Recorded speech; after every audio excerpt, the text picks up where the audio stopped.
Hi, this is Kevin with Chuck and Wood, and today we're going to finish up part 2 of building a wall cabinet. So during part one, we built the frame of the cabinet. I put a pegboard backing on it. I routed all four sides. Pegboard slid in nice tightly, and I joined it together with pocket holes. During that process, I made a colossal mistake.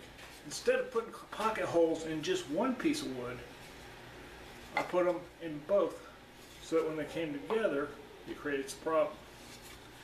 Now I kind of lucked out on the build itself, because on the build the two holes were off-centered, or they didn't come together. So there was some meat or some wood there for the screw to bite into, so I went ahead and went with it. You can see here that if we lined them up right and sent a screw down through it, it wouldn't have any wood to bite into, and we have to start over. So when we do the doors here, we'll be making sure we do assembly so that the horizontal piece will be kind of like this, will be solid, and our pocket holes will be on the vertical.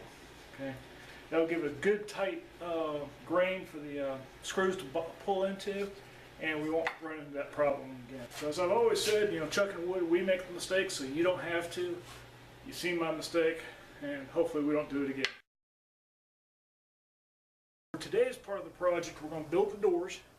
We're also going to put a divider in the back plate. So the first thing I'm going to do is build up the center of the back frame. Originally, I had planned on doing two of these walk-ins, or these, not walk-ins, hanging wall cabinets. And so I went ahead and prepared the boards. Well, if I cut this one along the routed groove, it'll fit just perfectly as a centerpiece. We're going to get that done next.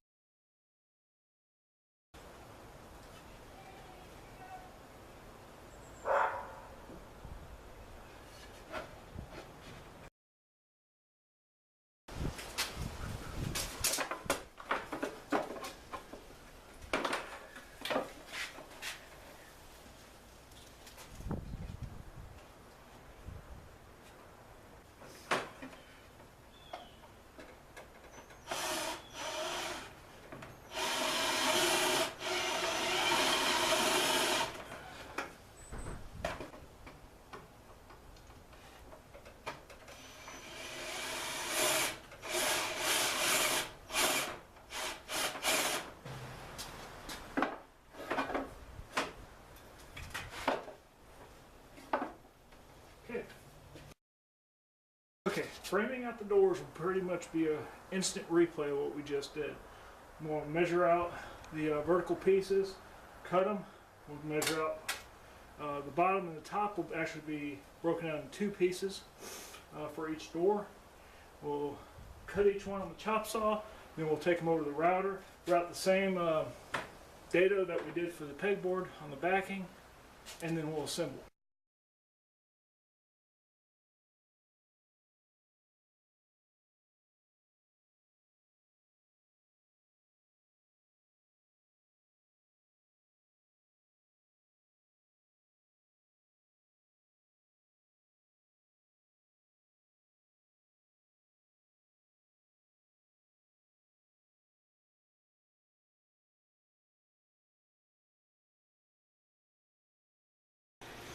Alright, when you saw me do the pocket holes on the first board, you saw me using a Phillips head driver to run those screws in because I couldn't find my my board or my bit for the time.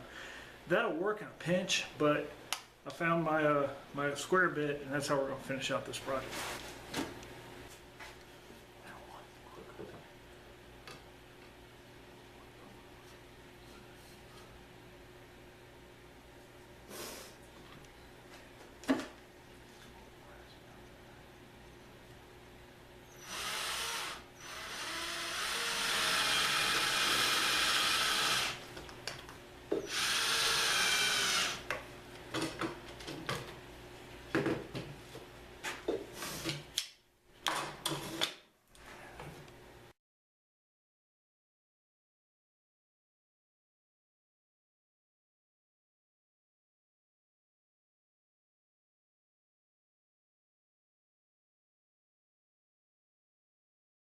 Join me next week for part 3 of building a hanging wall cabinet. See you then.